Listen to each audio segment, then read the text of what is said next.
अस्सलाम वालेकुम, मेरा नाम डॉक्टर अवैस अनवर है और 9th क्लास के अंदर हम चैप्टर नंबर 8 न्यूट्रिशन जो है वो कवर कर रहे हैं। प्रीवियसली हमने इंट्रोडक्शन से रिलेटेड बात की थी, जिसके अंदर हमने टाइप्स ऑफ न्यूट्रिशन जो है वो कवर की थी, जिसमें ऑटोट्रॉफिक थी, फिर उसके अंदर फोटोसिंथेटिक थी, हेटरोट्रॉफिक थी, जिसके अंदर पैरासाइटिक, सैप्रोफाइटिक वगैरह थी। Now we can talk about mineral nutrition. ठीक है, मिनरल न्यूट्रिशन की डेफिनेशन ये है कि वो प्रोसेस इसके अंदर मिनरल्स जो हैं वो एब्जॉर्ब किए जाते हैं। चूँकि ये प्लांट्स के अंदर होता है, वो सॉइल से जो है वो मिनरल्स एब्जॉर्ब करते हैं, हमारे पास तो फूड के थ्रू ही आते हैं। तो वो प्रोसेस के अंदर मिनरल्स का एब्जॉर्ब किया जाता है, फिर उन्हें बॉडी के अंदर डिस्ट्रीब्यूट किया जाता है, उन्हें यूटिलाइज़ किया जाता है प्लांट्स के अंदर, वो अपनी ग्रोथ और डेवलपमेंट के लिए इस्तेमाल करते हैं। तो वो प्रोसेस जो है वो कहलाता है मिनरल न्यूट्रिशन। ना प्लांट्स के पास मोस्ट एफिशिएंट मैकेनिज्म है अपना खाना बनाने के लिए। मल्टीपल एलिमेंट्स जो है उन्हें इस्तेमाल करते हैं अपने प्रोसेस के अंदर, फोटोसिंथेसिस के अंदर। प्लांट्स के पास दो तरह के न्यूट्रिएंट्स होते हैं, एक को हम मैक्रो न्यूट्रिएंट्स कहते हैं, एक को हम माइक्रो न्यूट्रिएंट्स कहते हैं। बहुत आसान सी डेफिनेशन ये है कि मैक्रो का मतलब होता है लार्ज क्वांटिटी, लार्ज या बिग। मैक्रो न्यूट्रिएंट्स वो हैं जो कि लार्जर क्वांटिटी के अंदर चाहिए होते हैं, जबकि माइक्रो न्यूट्रिएंट्स जो हैं वो कम क्वांटिटी के अंदर रिक्वायर्ड होते हैं।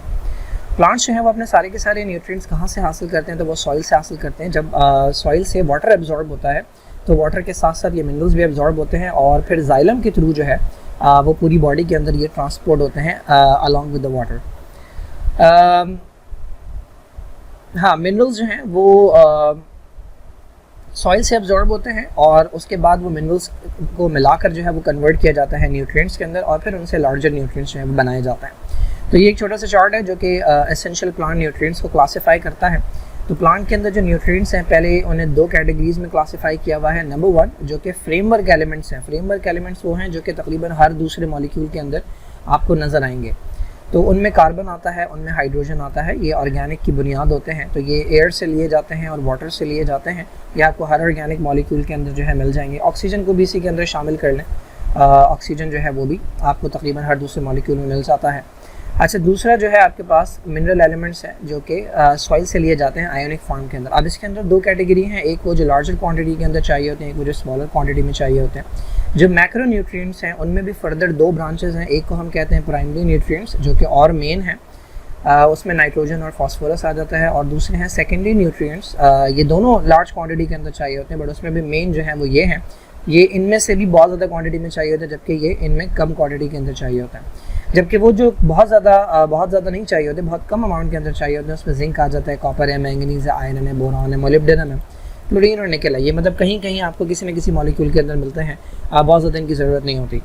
कुछ एलिमेंट्स का जो है, कुछ मिनरल्स का जो है वो रोल दिया हुआ है और उनकी कमी की वजह से जो प्रॉब्लम्स प्लांट्स को देखने को मिलती है। Number 1 nitrogen. नाइट्रोजन इतना ज़्यादा इंपॉर्टेंट है कि तकरीबन सारे के सारे मेन जो आपके कंपोनेंट्स होते हैं उनके अंदर देखने को मिलता है। नाइट्रोजन जो है, प्लांट्स जो है वो आपका ग्लूकोज बना लेते हैं, C6H12O6।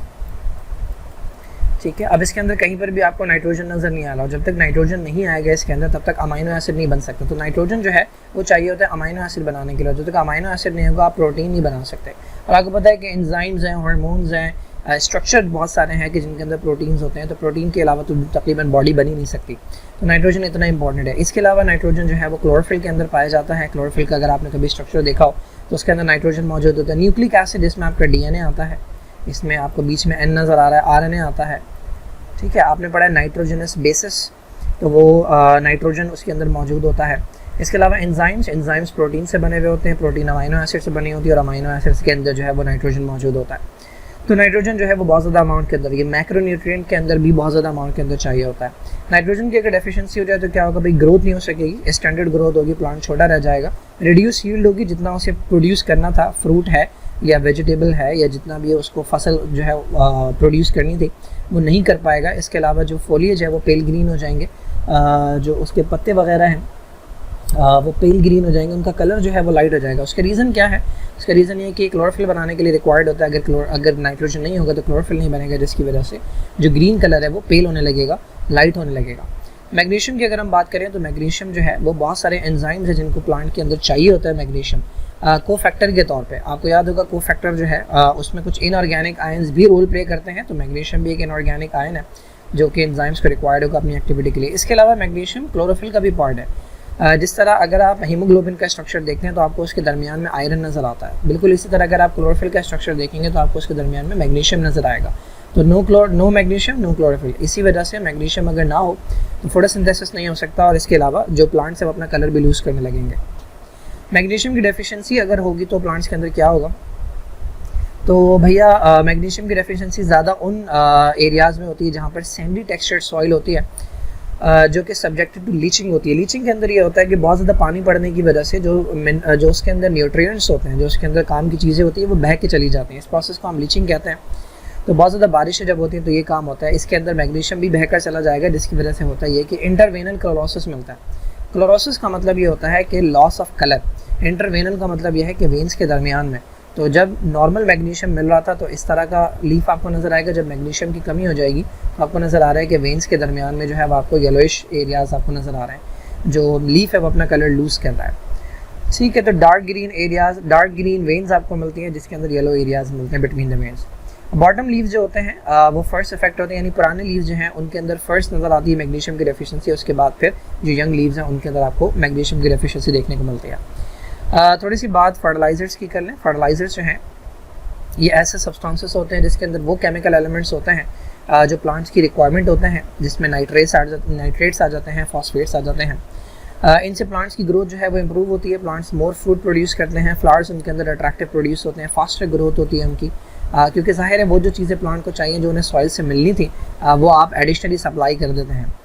जो आप इन्हें सॉइल या वाटर के अंदर डालते हैं तो प्लांट्स जो हैं वो एक उनके अंदर ये भी देखने को मिलता है कैरेक्टर कि वो जो पेस्ट्स होते हैं, यानी वो कीड़े मकोड़े जो कि प्लांट्स के ऊपर फीड करते हैं, उनके खिलाफ टॉलरेंस है, क्योंकि प्लांट स्ट्रांग हो जाएगा। प्लांट को अगर उसके लिए तमाम मॉलिक्यूल्स मिल रहे हैं, तमाम एलिमेंट्स मिल रहे हैं जो कि प्लांट को ग्रोथ के लिए चाहिए, अपने डिफेंस के लिए चाहिए, तो प्लांट जो है वो उनसे लड़ सकता है।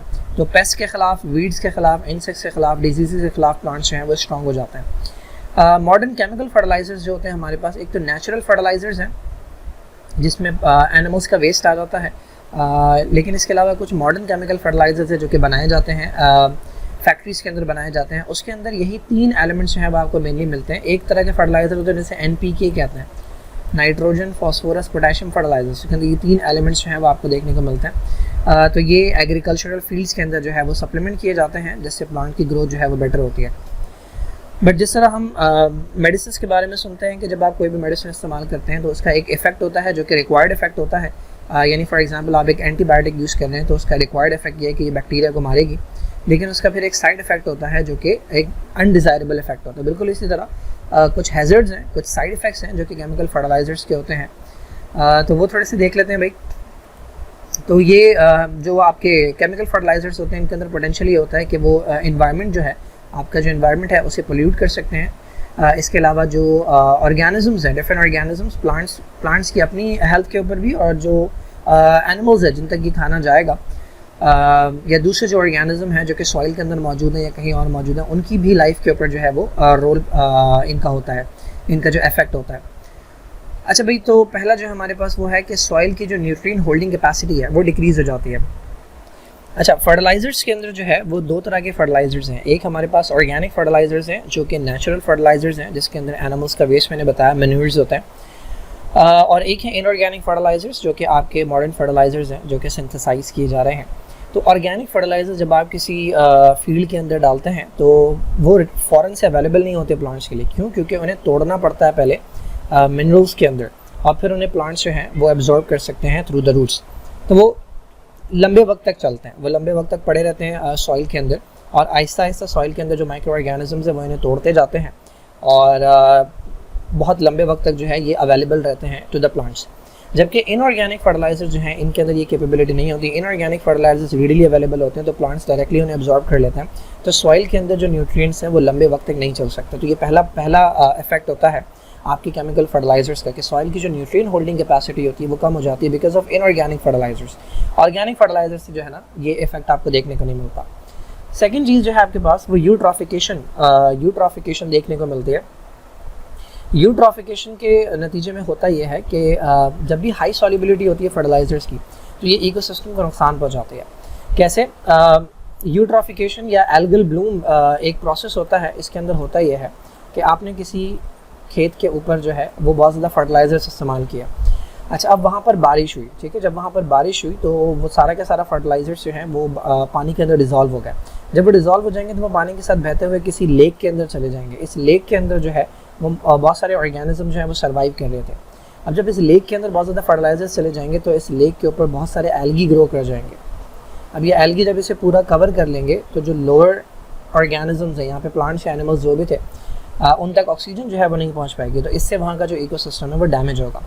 तो ये कई बार देखने को मिला हमें कि यूट्रॉफिकेशन, जो फर्टिलाइजर्स हैं उनकी वजह से यूट्रॉफिकेशन होती है, एक्सेसिव फर्टिलाइजर्स के इस्तेमाल की वजह से कोई एक कम्युनिटी जो है वो ब्लूम कर जाती है, जिसकी वजह से दूसरी कम्युनिटी जो है, दूसरी जो स्पीशीज़ है उन्हें नुकसान पहुँचता है। Emission of green house gases वो हैं जो कि अर्थ का टेम्परेचर बढ़ाने के लिए रिस्पॉन्सिबल है। एक बहुत कॉमन जो है वो कार्बन डाइऑक्साइड है, दूसरी एक और है जिसका नाम नाइट्रस ऑक्साइड है। तो जब आप नाइट्रोजन फर्टिलाइजर्स इस्तेमाल करते हैं तो उसके चांसेस होते हैं कि वो कन्वर्ट होगी नाइट्रस ऑक्साइड के अंदर, जो कि ग्रीन हाउस गैस के तौर पर बिहेव करेगी और वो ऊपर जाकर एक्यूमुलेट होगी और अर्थ का जो टेम्परेचर है वो एयर बाय एयर बढ़ता जाएगा। सॉइल एसिडिटी, जो फर्टिलाइजर्स हैं स्पेशली जो अमोनिया गैस है, वो सॉइल की जो वो है पीएच है उसको चेंज करते हैं। जो फर्टिलाइजर्स हैं वो सॉइल की पीएच को बढ़ा देते हैं। अब जब सॉइल की पीएच बढ़ जाती है, एसिडिक हो जाती है, सॉइल की पीएच नहीं बढ़ती, सॉइल की एसिडिटी बढ़ती है, पीएच कम हो जाती है। पीएच के स्केल के अंदर अगर आप 0 से 14 तक देखें तो पीएच इस तरफ अगर जब जाएगी तो एसिडिक होगी, तो सॉइल की पीएच डिक्रीज़ करवा के यानी एसिडिटी इंक्रीज़ करवा देता है। अब जब ये एसिडिटी इंक्रीज़ होती है तो जो माइक्रो ऑर्गेनिजम्स हैं, एक तो उनके ऊपर फ़र्क पड़ता है। जो माइक्रो ऑर्गेनिजम्स हैं वो अपना काम प्रॉपर्ली नहीं कर पाते जो कि उन्हें सॉइल के अंदर करना है, तो माइक्रो ऑर्गेनिजम डिस्टर्ब होते हैं। और दूसरा, पीएच के चेंज होने की वजह से जो केमिकल्स होते हैं उनकी अवेलेबिलिटी भी मुतासर होती है। यानी कुछ केमिकल्स ऐसे हैं जो कि बेसिक एनवायरनमेंट के अंदर प्लांट्स एब्जॉर्ब कर सकता था, वो एसिडिक एनवायरनमेंट के अंदर नहीं कर सकता। तो ये भी प्रॉब्लम जो है ये आपको फर्टिलाइजर्स में देखने को मिलती है। तो अमोनिया गैस जो है ये एमिट होती है इनऑर्गेनिक फर्टिलाइजर से, तो ये जो एक्स्ट्रा अमोनिया है ये इंक्रीज़ करवाता है सॉइल की एसिडिटी को।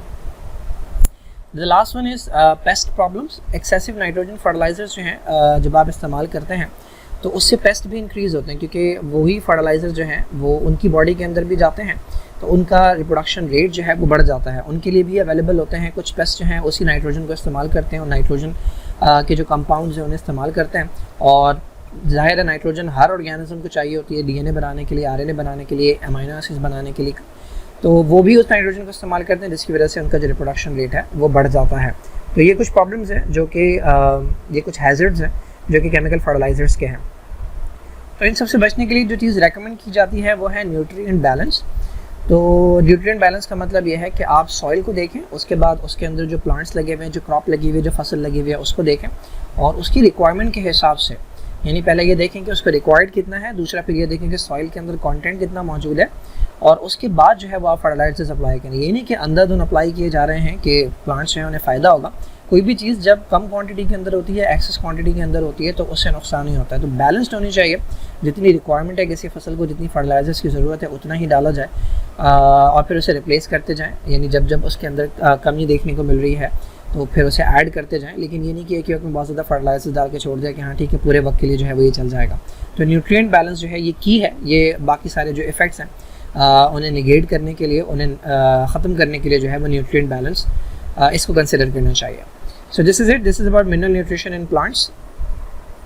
नेक्स्ट वी विल स्टडी के जो कंपोनेंट हैं ह्यूमन फूड के वो क्या क्या होते हैं, कौन कौन से मॉलिक्यूल्स जो हैं वो ह्यूमन फूड के अंदर हमें देखने को मिलते हैं।